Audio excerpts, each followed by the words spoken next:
MMRDAच्या अधिकाऱ्यांवर मेट्रोचं काम करणाऱ्या फ्रान्सच्या कंपनीचा लाचखोरीचा आरोप. गंभीर दखल घेत फडणवीस म्हणाले मुख्य सचिवांशी बोलणार, तर उपमुख्यमंत्री एकनाथ शिंदे घेणार पत्रकार परिषद.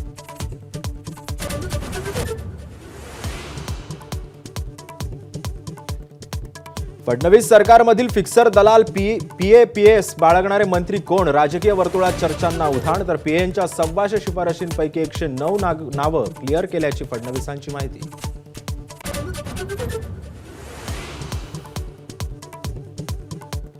राज्याच्या तिजोरीची लूट मुख्यमंत्री फडणवीसांनी रोखली. संजय राऊतांकडून फडणवीसांचं कौतुक. फडणवीस कठोर निर्णय घेतात म्हणून मतभेद असतानाही जाहीर अभिनंदन.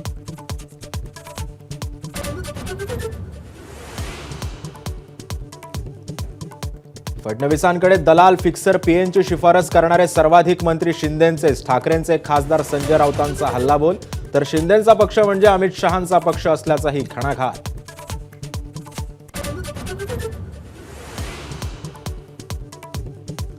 स्थानिक स्वराज्य संस्थांच्या निवडणुकीबाबतच्या सुनावणीला आज पुन्हा पुढची तारीख. 4 मार्चला सुनावणी घेण्याची पक्षकारांची विनंती.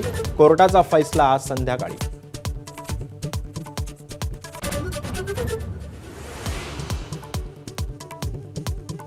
इतिहास तज्ञ इंद्रजित सावंत यांना आलेला फोन कॉलची चौकशी करण्याचे मुख्यमंत्र्यांचे आदेश. फडणवीसांचा कोल्हापूर पोलीस अधीक्षकांना फोन.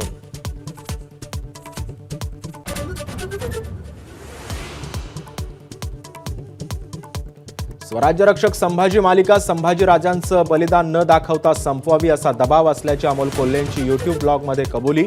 शेवट कसा असावा याविषयी शरद पवारांनीही काहीही सांगितलं नसल्याचा खुलासा.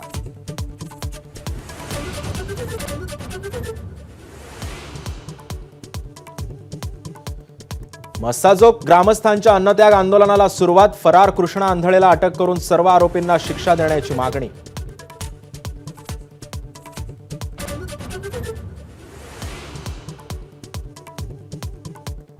भारत पाकिस्तान मॅचमध्ये भारत जिंकल्यानंतर मालवणच्या परप्रांतीय मुस्लिम भंगारवाल्यांच्या देशविरोधी घोषणा. प्रशासनाकडून बेकायदेशीर दुकानं बुलडोझरनं उद्ध्वस्त. तर निषेधासाठी मालवणच्या तरुणांची बाईक रॅली.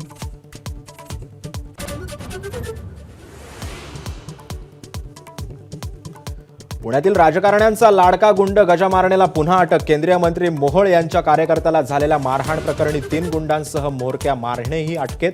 मकोका अंतर्गत चौथ्यांदा अटक.